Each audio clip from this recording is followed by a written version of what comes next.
केन्दुझर जिला गोहिरा पंचायत 20 नंबर जातीय राजपथ गोहिरा ठारू तालगां छक पर्यंत जातीय राजपथ मृत्यु जनता पलटि। केन्दुझर जिलार एही मुख्य रास्ता दे प्रतिदिन शह शह जानवाहन चलाचल करुछंती।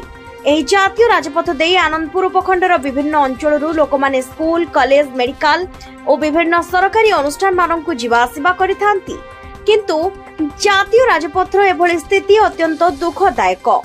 वर्षा दिन जोगु बड़ बड़ खाल खमारे पानी भर्ती एही राजरास्ता प्रतिदिन लोक दुर्घटनार सम्मुखीन होई मेडिकल रे भर्ती होउछंती एवं मृत्यु मुखरे मध्य पडुछंती। तेणु तुरंत एहार प्रतिकार पई आनंदपुर प्रशासन और एनएचआई कर्तृपक्ष एथिप्रति दृष्टि देबाको स्थानीय अंचलवासी दाबी करिछंती।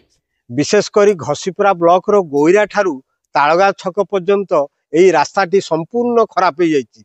रास्तार मझे मझे गात एवं खाल सृष्टि होती जहाद्वारा कि बहुत दुर्घटना घटुची। लोक माने यात्री माने आहत एवं मृत्यु मुखर पड़ुचंती। तेणु एनएच कर्तृपक्ष को अनुरोध आ सरकार को अनुरोध यही रास्ताटी को शीघ्र मरामती कले लोक माने मृत्यु मुखर रक्षा पाई जाते। प्रत्येक दिन ये लोक मोटरसाइकेल पड़ुचंती, छोट गाड़ी बड़ गाड़ी एक्सीडेंट होची, बहुत लोक हैरान पड़ुचंती। रास्ता किसी गोटे काम हो नहीं, लोक हैरान होगी पड़ुचंती। अभिका जड़े अच्छे तार हाथ भांगी। Bureau report news 9 Odia.